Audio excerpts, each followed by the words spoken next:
This company is making tablets for the visually impaired. The DotPad lets visually impaired users play games and browse the web. On the world's first smart tactile graphics display, it uses AI to analyze images and split them into segments, reproducing them on a tactile screen so blind people can read and interact with them. Users could access more than 2.2 million apps, including entertainment from TV shows to comic books, and for the first time, anything on the internet. Just like a standard tablet, you can zoom, tilt and rotate images, or take a picture and reproduce it on the tactile display to see what's there. There are huge implications for work too. Visually impaired people can struggle to interpret graphical materials such as graphs, charts or diagrams. Tactile books are expensive and often hard to come by. And audio descriptions don't always work for complex topics. On the DotPad, they're easily and quickly accessible. DOT is a World Economic Forum Technology Pioneer 2023. There are 285 million blind and visually impaired people worldwide. Meanwhile, Google has released a feature that helps blind people take selfies. Guided Frame tells you to move your phone up, down, left or right. Then the phone vibrates when it's in the right place. While Honda has created shoes that buzz to tell blind wearers which direction to go. How else can tech help visually impaired people?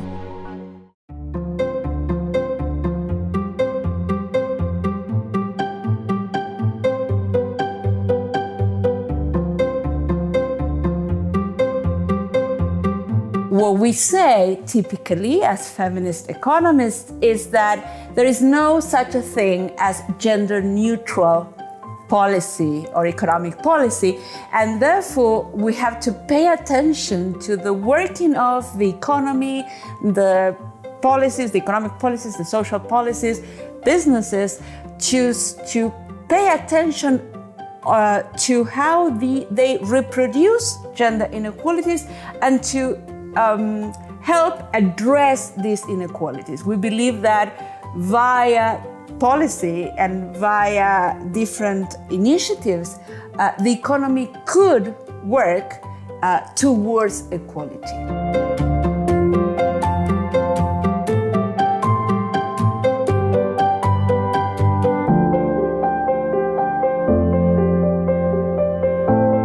Gender inequalities combine and reinforce other inequalities.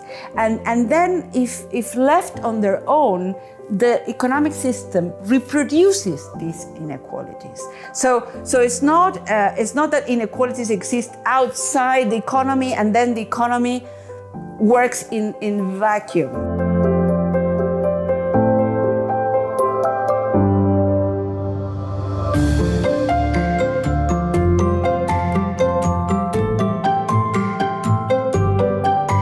Let's go to Economics 101.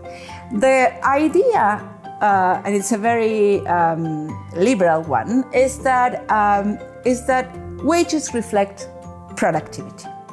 So as long as you are paid your productivity, your, in fact, marginal contribution to the productivity, that's fair. So the wage gaps would have a fair side, let's say, no? And an unfair side, which is discrimination. The point is, women, we are more and more educated. It's very hard to claim that we contribute less to productivity, or that we, although it is the case in very many places, we work less hours for pay. Typically, we work more hours when the unpaid care work is added. But setting that aside, even if we adjust by productivity and by all these things that could justify what we observe, the gender wage gaps remain. So there is discrimination.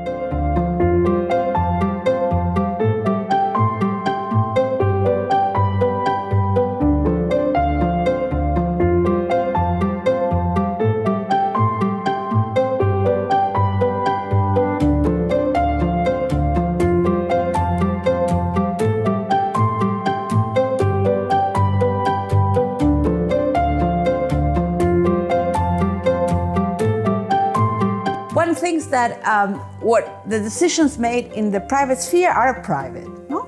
So this idea that we shouldn't interfere, but there is interference.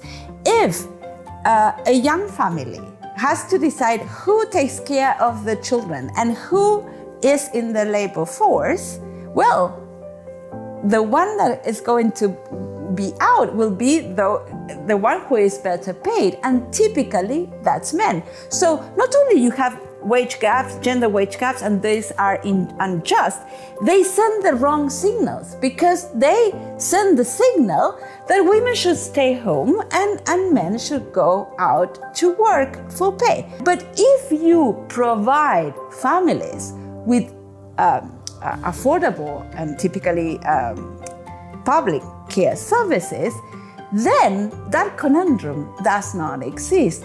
And maybe we get women out in the labor force that can prove their value, and perhaps the wage gaps we see can narrow.